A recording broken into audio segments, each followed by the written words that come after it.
Ever imagine becoming like 37 times better at something in just a year? Yeah, like 37 times. It's kind of a crazy concept. I know, right?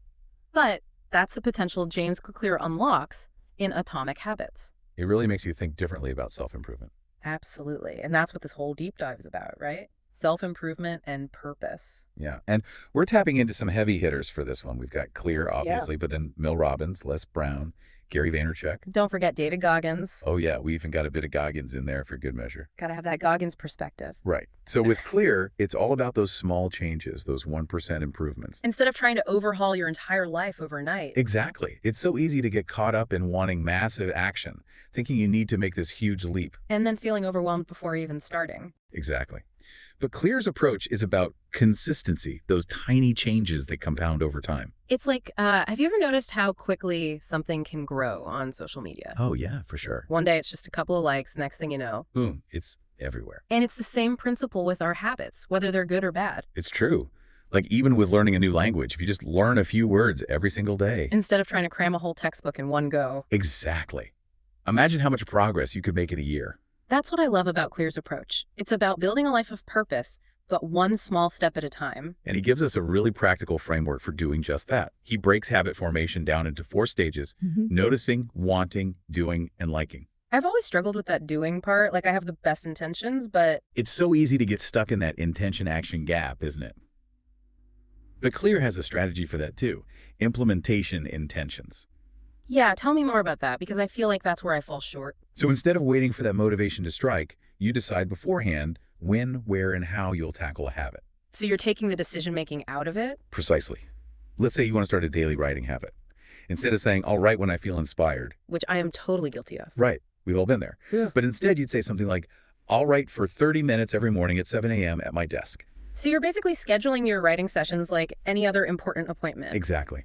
It removes that decision fatigue so many of us experience. That makes so much sense. It's like, okay, I have this block of time and I know exactly what I need to do during it. No more excuses. Huh? And you can use this implementation intention tactic for anything. Planning your workouts, prepping your meals, you name it. It's like you're laying those bricks day after day to build a solid structure. Ooh, I like that. And speaking of structure, Clear also talks about how our environment plays a huge role in shaping our habits. Oh, yeah. He says something like, you don't have to be the victim of your environment. You can be the architect. Yes. And it really is about design. Think about your workspace. Is it set up to support the habits you want to build, or is it full of distractions? It's so true. Like, if I want to practice guitar more, maybe I should stop hiding it away in the closet. Right. What if you put it right in your living room where you see it every day? It's about making the desired action the easiest one available. Exactly. And that brings us to the doing phase of habit formation. Repetition, repetition, repetition. It's like Les Brown always said, if you can't do it all at one time, do just a little bit of it. Such a powerful reminder. Even small actions done consistently add up over time. It's the compound effect in action. But we can't talk about action without purpose. Right? Absolutely. It's like running on a hamster wheel. You're moving, but where are you actually going? That's where finding your why comes in. And speaking of why, Gary Vaynerchuk has a fascinating perspective on that, one rooted in storytelling. Vaynerchuk's story, it's about how he became a New York Jets fan. Yeah, you wouldn't think that would be like a life-altering thing. Right. But it's actually this really powerful story, really personal. Totally. I mean, it connects his childhood and the Soviet Union, his family struggles when they first came to the U.S. It's really amazing. So picture this. Young Gary in the Soviet Union. American football. Practically unheard of there, right? Like finding a unicorn. Haha. Exactly. And then his family, they emigrate to the U.S., end up in New Jersey with almost nothing, starting completely from scratch. Talk about a culture shock. Totally. And they were working so hard just to, make ends meet. And that's where the Jets come in. Right. In the middle of all this, he discovers the Jets. And for him, it's more than just a team, right? It represents possibility, hope for the future, that American dream kind of thing. Exactly. He even asks his mom for a Jets jersey. Seems like a simple enough request, right? You'd think so. Oh. But this is where the story gets really interesting. They couldn't afford one. I know, heartbreaking. Total bummer. I know. But his mom, she's amazing. She secretly knits him one. A hand-knitted Jets jersey. How cool is that? So cool, with his favorite number and everything. It's incredible. And it becomes the symbol, right, of his mother's love, her sacrifice, how far she would go for him. Exactly. Yeah. And the crazy thing is, he still has that jersey today.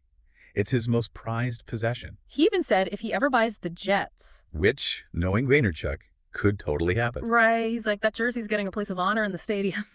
That's Amazing. Oh. It really makes you think about your why, right? It does. It's not always some grand epiphany. Sometimes it's those small moments, those things that have always resonated with us. Those little threads throughout our lives. Exactly. Like for Vaynerchuk, it's about connection, contribution, but there are other ways to find your purpose, right? Absolutely. Yeah. David Goggins, for example, he has a totally different take. He talks about performing without purpose. That sounds kind of counterintuitive. It does, right. But his whole philosophy is about embracing discomfort, building mental toughness, even if you don't have this big specific goal in mind. It's more about pushing your own limits, seeing what you're capable of. Exactly. It's not about external validation or anything like So that. it's less about the why and more about the just do it mentality. In a way, yeah.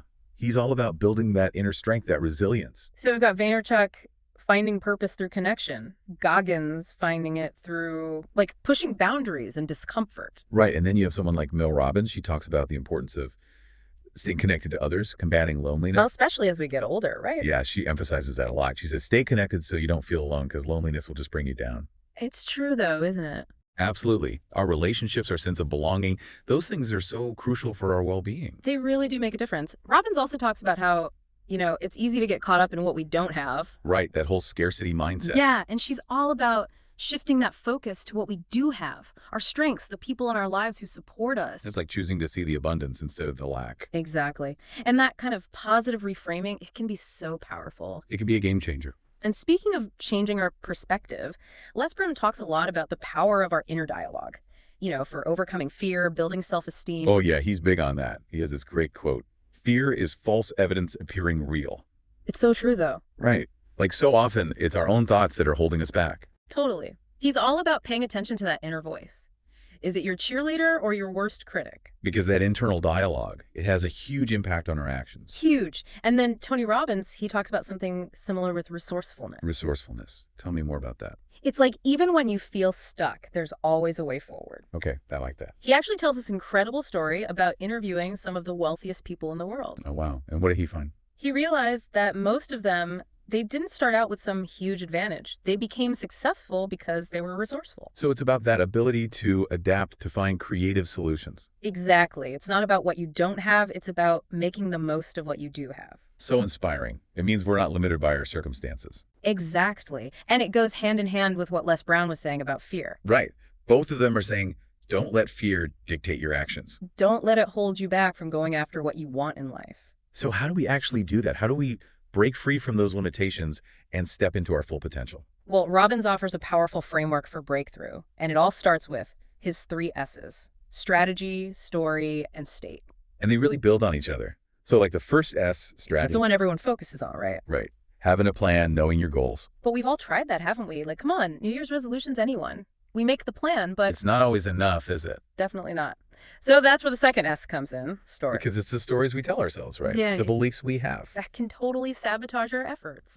100%. So you might have like the perfect strategy for starting a business. Which you've totally got to have. Right. But if you're telling yourself, oh, I'm going to fail, or I'm not cut out for this. That's going to hold you back no matter what. Totally. So Robbins is like, divorce that old story, marry a new one. One that's rooted in possibility. Yes. And that brings us to what he says is the most important S. State. Because how we feel, our emotional state, that's what drives everything. At the end of the day, it determines whether we take action or not. Right. Like when you're feeling energized, confident. Things just seem to fall into place more easily. Totally.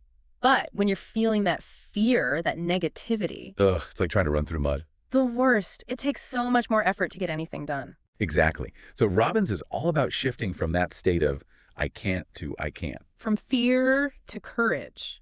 Love that. Yeah. It's about making that choice. And we've got the power to do that, right? We've talked about so much. It's kind of amazing. We've covered those tiny gains, habits, purpose. Inner dialogue, resourcefulness. It's really all connected, isn't it? Totally. It's like all these different pieces of the puzzle of living a better life. So if you had to sum it all up, what would you say is the biggest takeaway?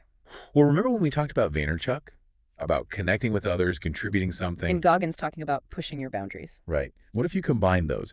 Find your purpose through connection, like Vaynerchuk, but also embrace those challenges, that discomfort, like Goggins. Because getting comfortable with the uncomfortable, that's where growth happens. 100%. And don't forget what Clear said. Change happens plank by plank, board by board, habit by habit. I love that. So keep making those tiny changes, keep building those habits, and most importantly, don't give up. We're in this together. Until next time, keep diving.